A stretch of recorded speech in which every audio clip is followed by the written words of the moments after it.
د سیمې هیواد او د نړۍ تازه خبرونه هر غړي د کندوز رادیو څخه مه هېروئ.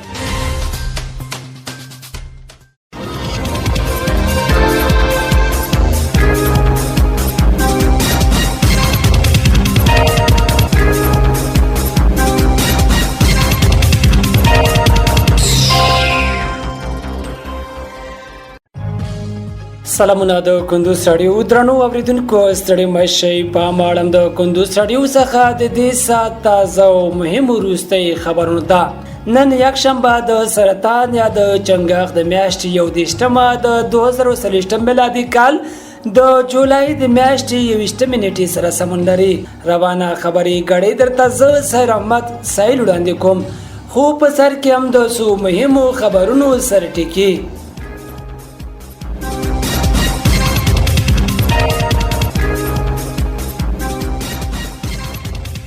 کندوز کې یو تاریخي اثر وموندل شو.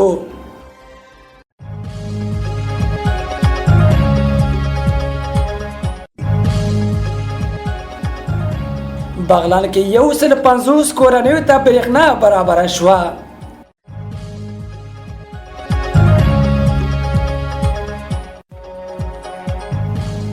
د کابل او مسکو ترمنځ همکاري زیاته شوه.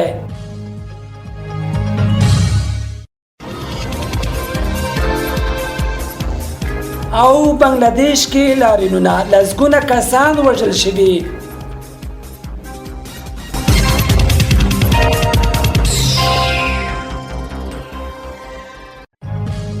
اوس هم بشپړ خبرونه. کندوز کې یو تاریخي اثر وموندل شو. د کندوز ولایت د اطلاعات او کلتور ریاست د کلتور او هنر امریت مسؤلین وایي چې پرون په دغه ولایت کې یو تاریخي ډبره چې شاوخوا 100 کاله مخینه لري موندل شوی. دغه تاریخي ډبره د امنیه قومندانۍ اړوند د درېیم امنیتي حوزې مسؤلینو لخوا د یاد حوزې په مربوطاتو کې موندل شوی وه چې پرون د اطلاعات او کلتور ریاست مسؤلینو ته وسپارل شوه.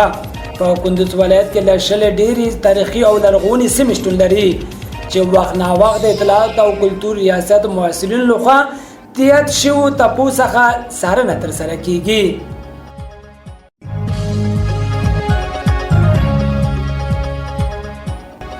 بغلان کې 150 کورنیو ته برېښنا برابره شوه. د بغلان د برېښنا ریاست مسؤلین وایي چې دغه ولایت په خنجان ولسوالۍ کې 150 کورنیو ته برېښنا برابره شوه.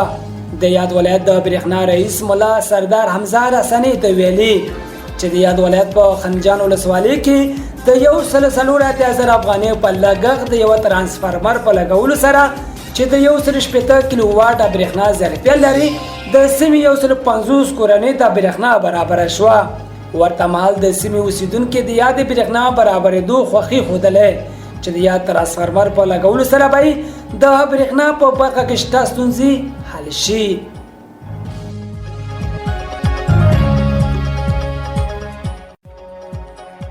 د کابل او مسکو ترمنځ همکاري زیاته شوه. کابل کې د روسي سفیر دیمیتری ژیرنوف له ټاس خبري اژانس سره په خبرو کې ویلي چې بیلابیلو برخو کې د افغانستان او روسي ترمنځ همکاري زیاته شوې ده. د نوموړي په خبره دغه همکاري د نفتي موادو د تامین دوه اړخیزه سوداګرۍ او نورو برخو کې زیاته شوې او د لا غوړېدو په حال کې ده. د ژیرنوف په خبره د افغانستان هوایي شرکتونه لیوالتیا لري چې روسي ته مخامخ پروازونه ولري او اوس مهال روسیه یو له هغو هیوادونو څخه ده چې افغانستان ته منظم پروازونه لري. د روسیه او افغانستان ترمنځ په نورو برخو کې هم همکاري شته او دغه مسکو کې اسلامي امارت سفارت هم منظم ډول کار کوي. مخکې تر دې یو شمېر روسي چارواکو پر اسلامي امارت لګول شوي بندیزونه پر لرې کولو هم بحث او خبرې کړې وي.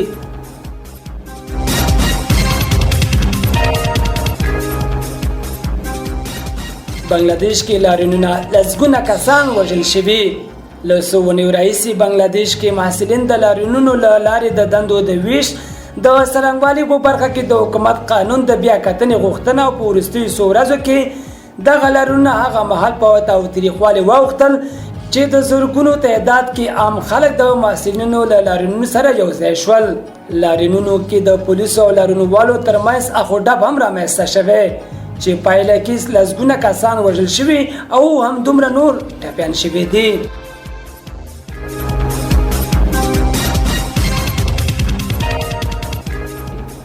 درنو اوریدونکو په خبري غړۍ کې راټول شي مطالب هم دومره ول تر بلې خبري غړۍ ویل عمل شه.